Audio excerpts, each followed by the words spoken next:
नीलम ने आलोक के लिए चाय लाकर मेज पर रख दी और चुपचाप मेज के पास पड़ी कुर्सी पर बैठकर केतली से प्याले में चाय डालने लगी। आलोक ने नीलम के झुके हुए मुख पर दृष्टि डाली। लगता था वह अभी अभी रोकर उठी है। आलोक रोजाना ही नीलम को उदास देखता है। वैसे नीलम रोती बहुत कम है। वह समझता है कि नीलम के रोने का कारण क्या हो सकता है, इसीलिए उसने पूछकर नीलम को दोबारा रुलाना ठीक नहीं समझा। उसने कोमल स्वर में पूछा, माँ और पिताजी ने चाय पी ली? नहीं, नीलम के स्वर में हल्का सा कंपन था। क्यों? माँ जी कहती हैं कि उन्हें इस कदर थकावट महसूस हो रही है कि चाय पीने के लिए बैठ नहीं सकती, और पिताजी को चाय नुकसान करती है, तो पिताजी को दूध दे देती। ले गई थी, किंतु उन्होंने कहा कि दूध उन्हें हजम नहीं होता। आलोक चाय का प्याला हाथ में लेकर माता पिता के कमरे की ओर जाने लगा, तो नीलम धीरे से बोली, पहले आप चाय पी लेते, तब तक उनकी थकान भी कुछ कम हो जाती। तुम पियो, मेरे इंतज़ार में मत बैठी रहना, माँ को चाय पिलाकर अभी आता हूँ। नीलम ने चाय नहीं पी। गोद में हाथ रखे खिड़की से बाहर देखती रही। काश वह भी हवा में उड़ते बादलों की तरह स्वतंत्र और चिंता रहित होती। नीलम के पिता एक सफल डॉक्टर थे, पर उनकी सबसे बड़ी कमजोरी यह थी कि वे किसी को कष्ट में नहीं देख सकते थे। जब भी कोई निर्धन बीमार उनके पास आता, तो वे उसको फीस का जिक्र तक नहीं करते, बल्कि उल्टे उसे फल व दवाइयों के लिए कुछ पैसे अपने पास से दे देते। परिणाम यह हुआ कि वे जितना काम व मेहनत करते थे, उतना धन नहीं संचित कर पाए। फिर उनकी लंबी बीमारी चली। जो थोड़ा बहुत धन था, वह खत्म हो गया।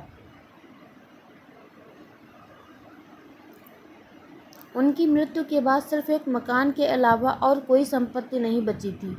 सबसे बड़ी बहन होने के नाते नीलम ने घर का भार संभालना अपना कर्तव्य समझा। उसने एक स्कूल में अध्यापिका की नौकरी कर ली। छोटी बहन पूनम मेडिकल कॉलेज में चौथे साल में थी और भाई अनुनय बीए द्वितीय वर्ष में। आलोक ने जब नीलम के सामने विवाह का प्रस्ताव रखा, तो उसने साफ इनकार कर दिया था। उसका कहना था कि जब तक पूनम पढ़ाई पूरी करके कमाने लायक नहीं हो जाती, तब तक वह विवाह की बात सोच भी नहीं सकती। इस पर आलोक ने आश्वासन दिया था कि विवाह में वह कुछ खर्च न होने देगा और विवाह के पश्चात भी नीलम अपना वेतन घर में देने के लिए स्वतंत्र होगी। आलोक का यह तर्क था कि एक मित्र के नाते उसके परिवार के प्रति सब कुछ नहीं कर सकता, जो परिवार का सदस्य बन जाने के पश्चात कर सकेगा। यह तर्क नीलम को भी ठीक लगा था।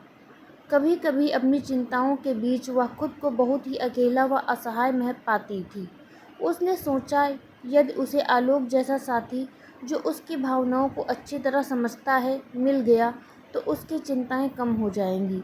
फिर भी नीलम की आशंका थी कि अकेली संतान होने के कारण आलोक से उसके माता पिता को बहुत सी आशाएं होंगी, और इसीलिए शायद उन्हें दहेज रहित लड़की को अपनी बहू बनाने में आपत्ति हो सकती है।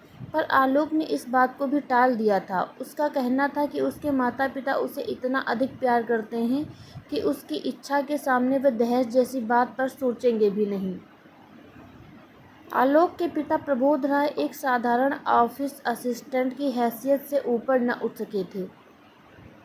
आलोक उनकी आशाओं से बहुत अधिक उन्नति कर गया था। घर के रहन सहन का स्तर भी ऊंचा उठ गया था। आलोक सोचता था कि उसके माता पिता उसकी अर्जित आय से ही इतने अधिक संतुष्ट हैं कि नीलम के वेतन की आवश्यकता अनुभव नहीं करेंगे। यही उसकी भूल थी, जिसे वह अब समझ पाया था। उसके माता पिता ने पुत्र का विवाह बिना दहेज लिए केवल इसलिए किया था कि बहू अपने वेतन से वह कमी पूरी कर देगी। जब उनकी वह आशा पूरी नहीं हुई, तो वे क्षुब्ध हो उठे। उन्हें इस भावना ने जकड़ लिया कि उन्हें धोखा दिया गया। आलोक कमरे में पहुंचा तो उसकी माँ सुमित्रा अपने पलंग पर लेटी हुई थी। प्रबोध राय पास ही पड़ी कुर्सी पर बैठे समाचार पत्र देख रहे थे। आलोक बोला, माँ, नीलम कह रही थी कि आप थकान महसूस कर रही हैं। चाय पी लीजिए, थकान कुछ कम हो जाएगी। रहने दे बेटा, चाय के लिए मेरी तनिक भी इच्छा नहीं है। तो बताइए फिर क्या लेंगी? नीलम पिताजी के लिए मौसमी का रस निकाल रही है। आपके लिए भी निकाल देगी। रहने दे, मैं रस नहीं पीऊँगी। मैं तेरी माँ हूँ। क्या मुझे अच्छा लगता है कि मैं अपने खर्चे बढ़ा बढ़ाकर तेरे ऊपर बोझ बन जाऊँ? क्या करूँ, उम्र से मजबूर हूँ, अब काम नहीं होता। तो फिर क्यों नहीं नीलम को रोटी बनाने देती? वह तो कहती है कि सुबह आप दोनों के लिए पूरा भोजन बनाकर स्कूल जा सकती है। कैसी बातें कर रहा है आलोक? 7 बजे का पका खाना 12 बजे तक बासी नहीं हो जाएगा? तूने कभी अपने पिताजी को ठंडा फुल्का खाते देखा है? फिर एक ठंडी सांस ले माँ बोली, माँ बाप पुत्र का विवाह कितने अरमानों से करते हैं। घर में बहू आएगी, रौनक होगी, शरीर को आराम मिलेगा। फिर एक और लंबी सांस छोड़कर बोली, खैर इसमें किसी का क्या दोष, अपना अपना समय है। श्याम सुंदरलाल 25 लाख रुपए नकद और एक कार देने का वादा कर रहे थे। कैसी बातें करती हो माँ? जो लड़की इतनी रकम लेकर आती, वह क्या आपको रस निकाल कर देती? कार में उसे फिल्में दिखाने और शॉपिंग कराने में ही मेरा आधे से ज़्यादा वेतन स्वाहा हो जाता। ऊपर से उसके उलाहने सुनने को मिलते कि उसके मायके में तो इतने नौकर चाकर काम करते थे। और माँ, यदि मेरा विवाह अभी हुआ ही न होता तो क्या होता? यदि नीलम कुछ लाई नहीं तो वह अपने ऊपर खर्च भी तो कुछ नहीं कराती। तुमसे इतनी बार मैंने कहा है कि नौकर रख लो, पर तुम्हें तो नौकर के हाथ का खाना ही पसंद नहीं। अब तुम ही बताओ कि यह समस्या कैसे हल हो। सुमित्रा के पास जो समाधान था वह उसके बिना बताए ही आलोक जानता था, सो वह चुप रही। आलोक ही फिर बोला, थोड़े दिन और धीरज रखो माँ। पूनम ने आखिरी वर्ष की परीक्षा दे दी है, अब उसका खर्च तो समाप्त हो ही जाएगा। अनुनय भी 1-2 वर्ष में योग्य हो जाएगा और उसके साथ नीलम का उसका उत्तरदायित्व भी खत्म हो जाएगा। वह नौकरी छोड़ देगी। अरे एक बार नौकरी करके कौन छोड़ता है? फिर वह इसलिए धन जमा करती रहेगी कि बहन का विवाह करना है। आलोक हंसकर बोला, इतने दूर की चिंता आप क्यों करती हैं माँ? पूनम डॉक्टर बनकर स्वयं अपने विवाह के लिए बहुत धन जुटा लेगी। मुझे तो तेरी ही चिंता है। तेरे अकेले के ऊपर इतना बोझ है। मुझे छोड़ो, इन्हें तो फल इत्यादि मिलने ही चाहिए, नहीं तो शरीर कैसे चलेगा। तभी नीलम 2 गिलासों में मौसमी का जूस लेकर कमरे में आई। आलोक हंसकर बोला, देखो माँ, तुम तो केवल पिताजी की आवश्यकता की बात कह रही थी। नीलम तो तुम्हारे लिए भी जूस ले आई है। अब पी लो। नीलम ने इतने स्नेह से निकाला है। नहीं पियोगी तो उसका दिल दुखेगा। इस प्रकार की घटनाएं अक्सर होती रहती। माँ का जितना असंतोष बढ़ता जाता है, आलोक का पत्नी के प्रति उतना ही मान और अनुराग। विवाह के पश्चात नीलम ने एक बार भी सुना कर नहीं कहा कि आलोक ने उसे जो आश्वासन दिए थे वे निराधार थे। उसने कभी यह नहीं कहा कि आलोक के माता पिता की तरह उसके माता पिता ने भी उसे योग्य बनाने में उतना ही धन खर्च किया था। तब क्या उसका उनके प्रति इतना ही कर्तव्य नहीं बनता कि वह अपने बहन भाई को योग्य बनाने में सहायता करे? वह तो अपने सास ससुर को संतुष्ट करने में किसी प्रकार की कसर नहीं छोड़ती। स्कूल से आते ही घर गृहस्थी के कार्यों में उलझ जाती है। कभी उसके पति से कोई स्त्री सुलभ मांग नहीं की। अपने मायके से जो साड़ियाँ लाई थी अभी भी उन्हें ही पहनती है, पर उसके माथे पर शिकन तक नहीं थी। नीलम ने सरलता से परिस्थितियों से समझौता कर लिया था। उसे देख आलोक उससे काफ़ी प्रभावित था। यही बात वह अपने माता पिता को समझाने का प्रयत्न करता था, किंतु वे तो जैसे समझना ही नहीं चाहते थे। वे घर के खर्चों को लेकर घर में एक अशांत वातावरण बनाए रखते, केवल इसलिए कि वे बहू को यह बतलाना चाहते थे कि वह अपने भाई बहन के ऊपर जो धन खर्च करती है वह उनके अधिकार का अपहरण है। नीलम स्कूल के लिए तैयार हो रही थी, उसे सास की पुकार सुनाई दी तो बाहर निकल आई। पड़ोस के 2 लड़कों ने उन्हें बताया कि प्रबोध राय जब अपने नियम के अनुसार सुबह की सैर के बाद घर लौट रहे थे, तब एक स्कूटर वाला उन्हें धक्का देकर भाग निकला और वे सड़क पर गिरे पड़े हैं। नीलम तुरंत घटनास्थल पर पहुंची। ससुर बेहोश पड़े थे। नीलम कुछ लोगों की सहायता से उन्हें उठाकर घर लाई। उसने जल्दी से पूनम को फ़ोन किया। पूनम ने कहा कि वे चिंता न करें, वह जल्दी ही एम्बुलेंस लेकर आ रही है। नीलम ने छुट्टी के लिए स्कूल फ़ोन कर दिया और घर आकर अस्पताल के लिए ज़रूरी सामान रखने लगी। तभी पूनम आ गई। जितनी तत्कालीन चिकित्सा करना संभव था उसने की और उन्हें अस्पताल ले गई। पूनम अपने स्वभाव व व्यवहार के कारण पूरे अस्पताल में सर्वप्रिय थी। यह जानकर कि उसका कोई निकट संबंधी अस्पताल में भर्ती होने आया है, उसके मित्रों और संबंधित डॉक्टरों ने सब प्रबंध कर दिए। घबराहट के कारण सुमित्रा को लग रहा था कि वह शक्ति रहित होती जा रही है। सारे अस्पताल में एक हलचल सी मची हुई थी। वह कभी सोच भी नहीं सकती थी कि कभी उसके रिटायर्ड पति को इस प्रकार का विशेष इलाज उपलब्ध हो सकेगा। बीच बीच में नीलम आकर सास को धीरज बंधाने का प्रयत्न करती।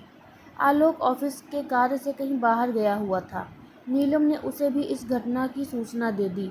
अनु ने समाचार पाते ही तुरंत आ गया। दवाइयों के लिए भागदौड़ वही कर रहा था। मदद के लिए उसके एक मित्र ने उसे अपनी कार दे दी थी। 5-6 घंटे बाद प्रबोध राय कमरे में लाए गए। पूनम ने बराबर नीलम की सास को तसल्ली दी कि प्रबोध राय जल्दी ही ठीक हो जाएंगे। वातावरण में एक ठहराव सा आ गया था। सुमित्रा के कमरे में चारों ओर देखा। अस्पताल में इतना अच्छा कमरा तो काफ़ी महंगा पड़ेगा। जब उसने अपनी शंका व्यक्त की तब अनु ने बोला, माँ जी, आप 2 बेटों की माँ होकर खर्च की चिंता क्यों करती हैं? मेरे होते यदि आपको किसी प्रकार का कष्ट हो तो मैं बेटा होने का अधिकार कैसे पाऊंगा? नीलम हंसकर बोली, माँ जी, आज इसने पिताजी को अपना रक्त दिया है ना, इसीलिए बढ़ बढ़ कर आपका बेटा होने का दावा कर रहा है। यह सुन सुमित्रा की आंखें छलछला आईं। वे सोच रही थीं कि यदि नीलम ने बहन की पढ़ाई में सहायता न की होती तो क्या आज पूनम डॉक्टर होती और क्या उसके पति को ये सुविधाएं मिल पाती? श्याम सुंदर लाल का पुत्र क्या अपनी बहन को दहेज के बाद उसके ससुर को खून देने की बात सोचता? प्रबोध राय जब घर आए तब तक सुमित्रा की मनोस्थिति बिल्कुल बदल चुकी थी और सारी कमजोरी भी गायब हो चुकी थी। रात को पति को जल्दी भोजन कराकर वे नीलम के लिए कार्डिगन बुन रही थीं। तभी उन्हें अनुनय के आने की आवाज़ सुनाई दी। प्रसन्नता से उनका मुख उज्जवल हो उठा। अनुनय ने एक डब्बा लाकर उनके पैरों के पास रख दिया और पूछने पर बोला, माँ जी, मैंने एक पार्ट टाइम जॉब कर लिया है। पहला वेतन मिला तो आपसे आशीर्वाद लेने चला आया। यह सुनकर सुमित्रा चकित रह गई। वे रुष्ट होकर बोली, क्या तेरा दिमाग खराब हुआ है? पढ़ना नहीं है जो पार्ट टाइम जॉब करेगा? पढ़ाई में इससे कुछ अंतर नहीं पड़ता। माँ, बेशक अब आवारागर्दी का समय नहीं मिलता। मैं तेरी बात नहीं मानूंगी जब तक तू नौकरी छोड़ने का वादा नहीं करेगा। मैं इस डब्बे को हाथ भी नहीं लगाऊंगी। और माँ जी, आप तो जीजा जी से भी ज़्यादा धमकियाँ दे रही हैं। चलिए, मैंने आपकी बात मान ली, अब शीघ्र डब्बा खोलिए, अनुनय ने आतुरता से कहा। डब्बा खोला तो सुमित्रा स्तब्ध रह गई और डबडबाई आंखों से बोली, पगले, मैं बुढ़िया यह साड़ी पहनूंगी? अपनी जीजी को देता ना, पहले माँ फिर बहन। अच्छा माँ जी, अब जल्दी से आशीर्वाद दे दो। और अनुनय ने सुमित्रा का हाथ अपने सिर पर रख लिया। सुमित्रा हंसे बिना न रह सकी। तू तो बड़ा शातिर है, आशीर्वाद लेने के लिए भी रिश्वत देता है। तुम सब भाई बहन सदा प्रसन्न रहो और दूसरों को प्रसन्न रखो, मैं तो कामना करती हूँ। यह कहानी आपको कैसी लगी कमेंट में ज़रूर बताएं। धन्यवाद।